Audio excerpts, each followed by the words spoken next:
I found a naughty video of my girlfriend, who I've been with for 8 years, cheating on me. Her family, our friends, and the cybercrime police are now involved. I feel numb. Almost 3 weeks ago, a good friend of mine, Alex, and an acquaintance, Mike, got a hold of a video of my girlfriend, Jamie, screwing another man.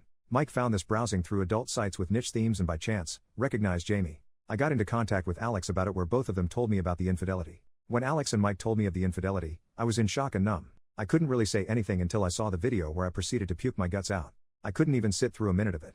The fact that it was edited to go straight into the action with Jamie's face clearly visible didn't help at all. We drove Mike home, and Alex had a good sense to force me to spend the night at his place, rather than go home where I share an apartment with Jamie with no idea how that would end. We shared some beers, mostly in silence. Alex tried to make me open up on how I felt about Jamie's infidelity, but I was just numb. I didn't know what I felt and told him so. I felt like wading through water with no thought in mind other than what was in front of me. Alex didn't push anymore, and I passed out some time later. When I woke up, I recovered enough sense to realize that our relationship was most likely over. I go straight home by public transport, most likely brooding and looking pissed. I wonder what the other passengers thought when they saw me looking like shit while trying to emulate Batman. I get home and catch her getting ready to go out, asked me where I was and why I didn't contact her. I don't bother answering and just told her we needed to talk. We sit down facing each other on our kitchen table that we built from scratch in my grandfather's farm, and that random thought pretty much broke the dam. A lot of stuff happened, a lot of harsh words were said, accusations, and blame. Too many details to describe, but essentially, I immediately broke down in tears and asked her how the heck she could ruin this relationship we worked so hard on. She's confused and wanted an explanation. I dropped the bomb and showed her the video. She cries, begs for forgiveness, but I hear nothing. More crying and cursing until I tell her that we're over. That was it, and she just shuts off? She slumped down and closed her eyes, still crying, but says nothing. This gets me out of anger, and I try to figure out what she's doing. Talking to her, hard and gentle prodding, nothing. Absolutely unresponsive, so I just drag her to our bed and lay her there. I go back to our kitchen and call her parents, Alice and Julio. I simply told them they needed to come and that their daughter is suffering a mental breakdown. I say nothing more than just telling them that they needed to see us and that what was happening needed to be face to face to explain. I shut my phone off, and went back to the kitchen to think about what the hell just happened. Her parents rushed to our apartment demanding what the hell happened. I don't tell them about Jamie's infidelity, but just say she needed mental help. She's on the bed acting comatose, but otherwise, okay.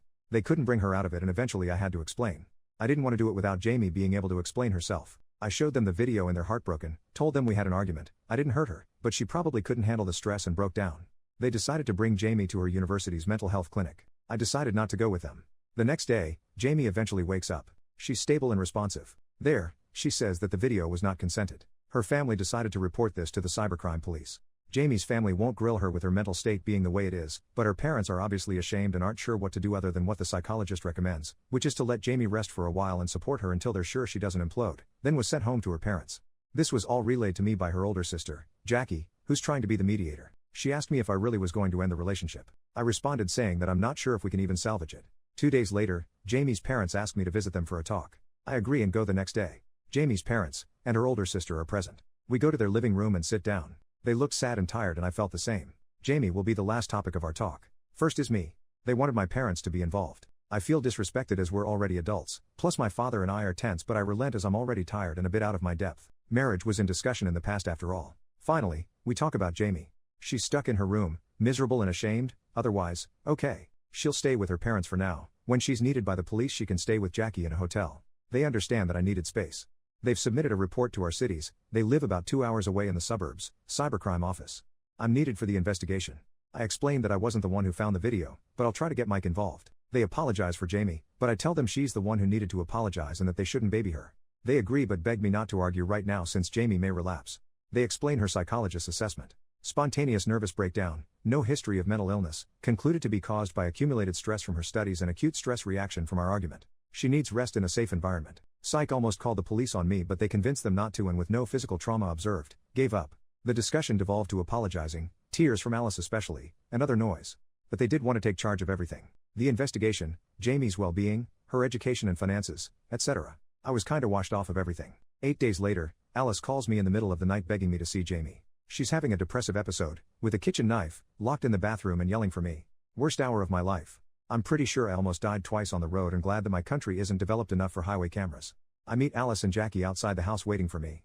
Jamie has mostly calmed and Julio's with her in her room. They beg me to go see her, and with how bad the situation looked, I rush to Jamie. She's a wreck, looked like her blood's been drained and hasn't slept for a while. She starts crying the moment she sees me and reaches out her arms. Whatever anger, exhaustion, and anxiety melted away and I embrace her. She kept apologizing and begging for me to stay. I shush her and hold her tight. She eventually goes to sleep and I take a moment to think about what's happening. I genuinely felt heartbroken seeing her like this. This is not how I thought we'll be together in the future, much less this Christmas. I am losing my best friend and would have been partner for life.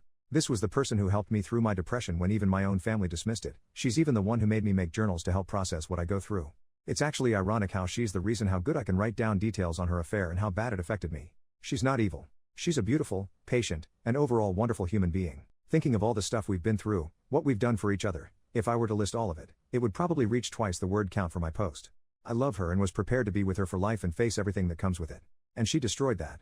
I wake up before her and go to the kitchen for coffee. Jackie is there and explains that she's had episodes twice before and this was the worst yet.